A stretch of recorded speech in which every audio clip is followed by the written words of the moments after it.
Olá, gente! Espero que todos estejam bem, certo? Vamos para mais uma aula, para mais um módulo do curso, né, da apostila, como vocês podem estar acompanhando. Hoje nós vamos tratar um pouco sobre o módulo 7, tá? Que vai trazer um pouco dos serviços farmacêuticos, quais são os serviços que podem estar sendo prestados dentro da farmácia, até que a gente viu que, dependendo dos serviços que ela venha prestar, tem que ter o ambiente adequado para este tal serviço. Né? Também fica a critério se quer prestar, né, se quer prestar os serviços por exemplo, de administração de medicamentos ou de laboratório, né, que tem que ser um local à parte da farmácia, não pode ser junto com a dispensação dos medicamentos, como a gente viu.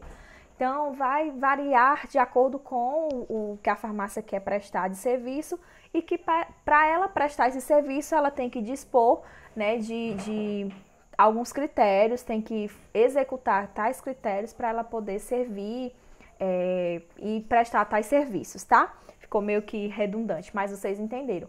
E assim, como vocês podem acompanhar, o próprio módulo 7, ele vai trazer um pouco desses serviços, né? Quais são os serviços, o que o balconista tem que fazer, né? O atendente de farmácia tem que saber. Ele vai tratar também sobre o conceito de anatomia, um conceito bem geral, só mesmo para ficar a critério de vocês, né? Para vocês, a critério de conhecimento, para vocês entenderem um pouco o que é anatomia, que a anatomia vai estudar e tal. Então, assim, ele vai trazer de uma forma geral. E aí, na continuação do módulo 7, ele vai discutir sobre a aferição de glicemia, na questão da verificação da glicemia capilar, que é um dos serviços que pode estar sendo prestados na farmácia. E no geralzão é isso, né? Só que vocês sabem bem quais são os serviços, a gente já mencionou nas aulas anteriores, que podem estar sendo prestados. E aí eu preferi trazer hoje somente quais são os serviços, né? A parte da higienização das mãos, como é que deve ser feito. Trouxe também um pouco sobre o conceito de anatomia, né? Quais são os tipos de anatomia que se dividem e tal. Só mesmo a critério de introdução do módulo, tá? E aí na próxima aula vai ser um pouco mais extensa, porque eu vou trazer a parte da glicemia capilar, dos serviços que são prestados, certo? Não de uma forma bem específica, claro, mas de uma forma que vocês possam vir a entender, a conhecer um pouco, caso sigam, né, no ramo do atendente de farmácia. E também tentar trazer o módulo 8, que não é tão grande, tá? Então, vai ser praticamente 2 aulas em uma só, mas vai dar certo, tá bom? Então, vamos lá. Módulo 7, serviços farmacêuticos. E aí, eu trago uma perguntinha para vocês no início da aula. Que serviços farmacêuticos uma farmácia pode prestar? E o que não pode faltar na prestação dos serviços farmacêuticos, né? Claro, se eu vou prestar esse determinado serviço, é óbvio que não pode faltar algo que seja específico, essencial e crucial para a execução daquele serviço. Então, antes de eu ofertar, né, eu como farmacêutica, eu como dono do estabelecimento, da farmácia, enfim, tal, eu tenho que saber o que é que eu tenho que ter ali como base, que é crucial para me prestar tal serviço. Então, eu tenho que ter isso em mente, né, antes de eu prestar tal serviço para a comunidade, o que é que eu devo fazer, tá certo? Para que realmente aquele serviço seja feito de maneira adequada. Então, a gente pode ver aí no decorrer da aula que, além da dispensação de medicamentos, o que é que pode estar sendo prestado, né, como serviço, como algo a mais dentro da farmácia. Então, a gente tem a aferição da pressão arterial, né, que é tão conhecida, a gente sempre tem, né, um tio, um avô, alguém muito conhecido. Não, eu vim ali, passei na farmácia, pedi para a mina verificar minha pressão, né, como às vezes eles dizem, pedir para mim ali tirar minha pressão, né, no linguajar popular, mas na verdade é a aferição da pressão arterial. Pode também fornecer do serviço, né, fornecer o serviço de aferição da temperatura corporal, como também a determinação da glicemia capilar, como eu falei para vocês, perfuração do lobo auricular para colocação de brinco, isso é bem conhecido também, né, nos bebezinhos e tal, e administração de medicamentos. E aí são todos os medicamentos? Aí a gente traz os injetáveis e os inalantes, né? E aí vai depender, claro, se a farmácia quer prestar tal serviço, ela tem que dispor de alguns critérios, tem que obedecer alguns critérios que são pré-estabelecidos para fornecer esse serviço. Que na maioria das vezes a gente vê, né, as mulheres que tomam anticoncepcional injetável, às vezes vai na farmácia e a mulher da farmácia aplica, né, como elas dizem.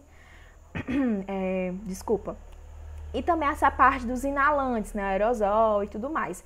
Então, mas para fornecer, eles têm que ter capacitação, é óbvio, tem que ter conhecimento, tem que dispor de um ambiente seguro, que não pode ser, claro, não vou poder administrar um medicamento aqui na ala da dispensação, né, onde as pessoas entram e ficam procurando o que querem levar, qual o produto, não, claro que não, tem que ser um ambiente privativo para tal.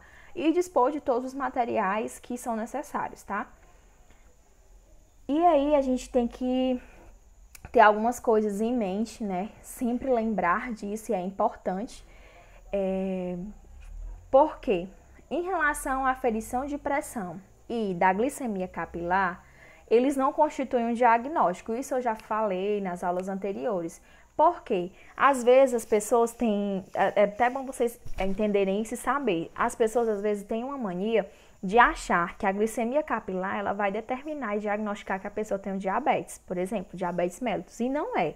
A glicemia capilar ela serve para um acompanhamento e uma medição pontual, né? Vamos supor que a pessoa está com alguns sintomas de que a glicemia está alta ou então está baixa, e aí ela está apresentando sintomas, então a gente vai verificar para ver o que é que pode, mas dizer que isso ali vai diagnosticar que eu tenho diabetes, não, ela pode me dar um alerta. Vamos supor que a minha glicemia aqui em jejum que eu fiz, a capilar deu 400, então tem alguma coisa que está errado, né? Então eu tenho que realmente... Aí o que é que a gente faz? Orientar, olha, é bom se eu procurar o posto de saúde mais próximo da sua casa, né? Explicar para ele, pedir uns exames, né, em jejum, e aí pronto, beleza. E aí isso ali que é papel do médico, enfim, ele vai fazer o exame que é realmente seguro e que diagnostica, mas a glicemia capilar em si, ela não diagnostica, ela serve muito mais para um acompanhamento.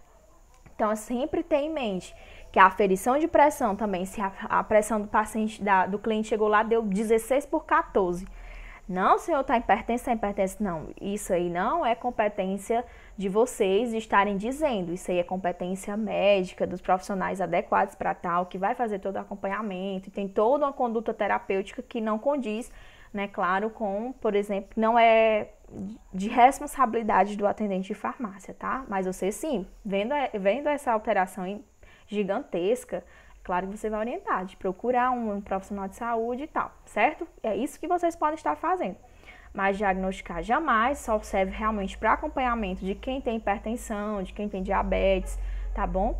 E outra coisa, uma recomendação que pode ser feita e é importante sobre os medicamentos, que eu também já falei para vocês. Atendente de farmácia, ele não passa o medicamento, ele não muda a medicação, não substitui, nem altera a dose, nem nada. Isso aí não é conduta de atendente de farmácia, do balconista. Isso aí é conduta de um profissional capacitado que realmente tem um conselho que defende, que encaminha, que dá as ordens para isso, mas atendente de farmácia, não. Então, o que vocês vão fazer somente é dispensar o medicamento que consta na receita, né, que também tem todos os critérios, né, que tem que ter na receita para você dispensar, não é só porque está na receita lá o nome. A gente viu que é que tem que ter na receita médica, né, e tudo bem direitinho, adequado para você fazer a dispensação. Agora, algo que é crucial e que você não pode deixar jamais de fazer é a parte da informação, de recomendar, né, de sempre estar reforçando algumas orientações que são importantes para aquele cliente, para aquele paciente que veio procurar algum serviço na farmácia, tá? Então, é importante sempre lembrar, não constitui diagnóstico, aferição de pressão arterial e de glicemia capilar, somente a critério de acompanhamento. E aí, uma coisa engraçada, né, importante, relevante vocês estarem sabendo, é sobre os aparelhos e acessórios que são utilizados para a medição de qualquer parâmetro fisiológico ou bioquímico, né, no caso da glicemia. Eles devem possuir registro, notificação, cadastro junto à Anvisa. Então, antes de qualquer coisa, todos os aparelhos, os acessórios que eu venha utilizar, eles têm que ser, vamos supor, regularizados pela Anvisa. Tá? Então, eles têm que ter o cadastro, eles têm que estar notificados e registrados na Anvisa. Eu não posso pegar qualquer aparelho, qualquer acessório para administração, enfim, execução de algum serviço farmacêutico que não conste, né, que não esteja presente na Agência Nacional de Vigilância Sanitária, que é a Anvisa, tá bom? É importante sempre lembrar disso também. E aí uma coisa interessante é que aí vocês podem se perguntar assim, tia, beleza, show 10, eu vou lá, tá na farmácia e tal. Mas e aí, em relação aos POPs, né? Em relação ao conhecimento, será que vai ter alguma coisa que me guie? Porque eu não sou robô e pode ser que não seja uma coisa costumeira eu fazer, mas a farmácia, né, detém dessa atividade, dispõe, e aí eu não tenho o costume de fazer e tal, o que é que vai sair de mim se eu esquecer de algum passo? Então, para isso que serve os procedimentos operacionais padrão, que a gente viu até na aula anterior, que são os POPs, né? Como se fosse um guia que traz o passo a passo de o que você deve fazer, quais são os materiais necessários, quais são as técnicas que você vai utilizar para fazer aquele determinado serviço. Então, para cada procedimento, haverá sim um POP, onde ele vai ter que descrever claramente o passo a passo, as etapas de realização, especificando os equipamentos, né, e as técnicas ou metodologias utilizadas, bem como os parâmetros de interpretação de resultados e as referências bibliográficas utilizadas, certo? Então, no POP, ele tem que constar tudo isso. Quais são os materiais, qual é a técnica, como é que eu vou fazer o passo a passo.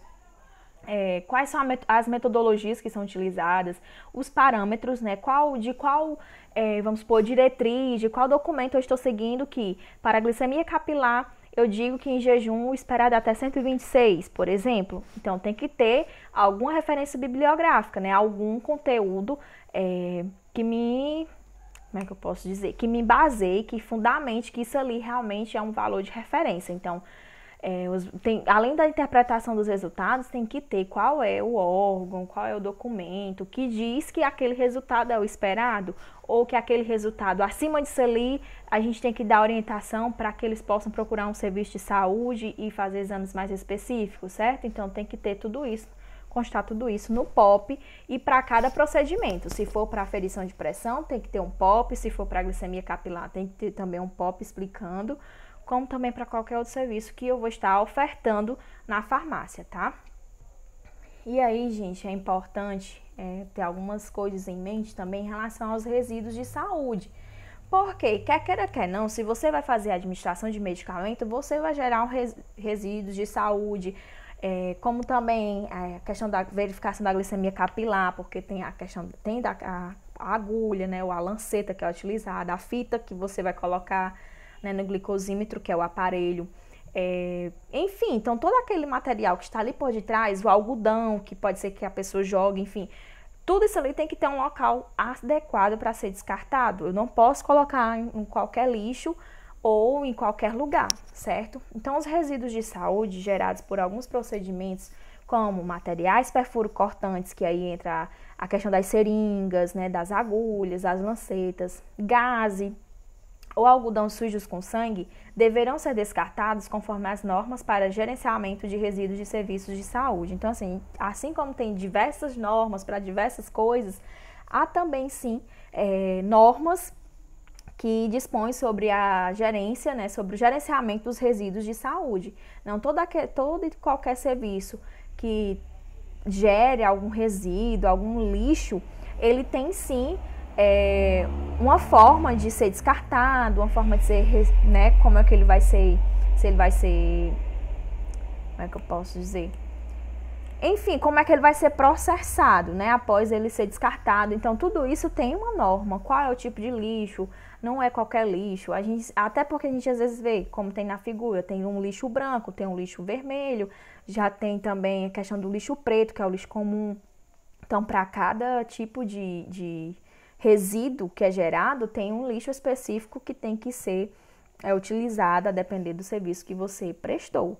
Então, é óbvio que tem que ter, sim, o descarte correto. Por exemplo, uma agulha você não vai jogar no saco plástico. E tanto você, ou seja, quem for manusear o lixo, tem o risco de se cortar, né, de se perfurar, como também quem for, né, o gari, enfim, onde for destinado o lixo também corre esse risco, né? Então, é importante que tenha a caixa, né, de perfuro cortante para descartar os materiais de forma adequada, tá bom?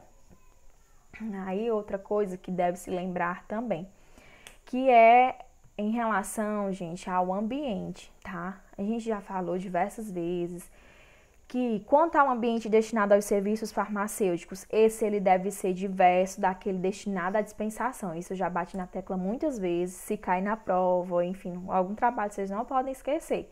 E deve permitir privacidade e conforto aos clientes. É claro, eu não posso ir para um ambiente, né, aplicar um anticoncepcional, por exemplo, na mulher e eu aplicar ali na frente de todo mundo. Claro que vai ter que ter um lugar privativo, né, que dê essa segurança, né, permita a privacidade e o conforto para o cliente.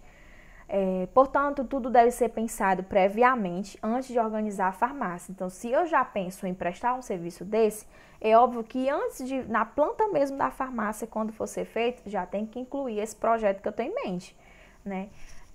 As dimensões do espaço, mobiliário e a infraestrutura devem ser compatíveis com as atividades e serviços a serem oferecidos. Isso também a gente sabe.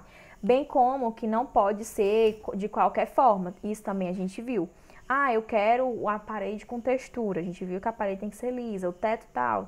Então, tudo tem que seguir as normas, claro, que são já são estabelecidas, bem como seguir de acordo e ser compatível de acordo com as atividades e serviços que vão ser oferecidos naquela farmácia, tá? Isso a gente não pode esquecer, que tudo vai ser organizado, vai ser pensado de acordo com o que vai ser prestado naquele estabelecimento, tá? Outra coisinha que não pode se esquecer de maneira alguma. Um dos cuidados que todo balconista de farmácia terá que tomar antes de se envolver em qualquer serviço farmacêutico é a higienização das mãos. Eu acho que vocês já estão cansados de ouvir, principalmente nesse período de pandemia, em relação à higienização das mãos, que é um dos fatores, é um dos pontos, né, meios cruciais que a gente tem de evitar o contágio, como também, enfim, a nossa própria contaminação ou contaminação de outras pessoas, é a importância e, claro, fundamental a higienização das mãos. Então, aqui em relação aos serviços de saúde não vai ser diferente, tá? Então, aproveitando também esse período que é pedido muito. Então, todo balconista, ao utilizar qualquer serviço e tudo mais, ele tem sim que fazer a higienização das mãos. E a gente vai ver mais na frente a diferença da higienização. Por quê? Independente qual serviço farmacêutico que você vai ofertar, você vai ter que fazer a higienização das mãos. Primeiramente, você faz a higienização simples e em seguida você faz a higienização antisséptica, que a gente vai ver a diferença das duas, tá bom? Aí você pode se perguntar, Cíntia, mas se eu vou usar algum EPI, como a luva, né? EPI é o equipamento de proteção individual. Então, eu vou usar a luva. Então, não precisa lavar as mãos. Incorreto. Porque, de qualquer forma, se você está com as mãos contaminadas, sujas, enfim, sujidades que a gente não enxerga, e você vai usar a luva, você também está correndo o risco de contaminar o cliente, como também de se contaminar, enfim. Então, é sim importante fazer a higienização das mãos, seja ela simples, seja ela antisséptica e de crucial importância, tá? Então, aqui eu trouxe uma imagem, os passos, né, passo a passo para uma correta higienização das mãos. Então, ele vem ensinando o que eu devo lavar primeiro, como é que deve ser entre os dedos, as unhas, o polegar e os punhos, e depois lavar as mãos, né? Então, é importante, importantíssimo, certo? Aí a gente vai ver que tem tanta higienização que envolve sabão, aí, né, e tem também a parte da higienização com antissépticos, que pode ser o próprio gel, né, o álcool gel que a gente está escutando muito falar, como também com algum antisséptico desgermante, enfim, tá certo? Então, a gente vai ver a diferença.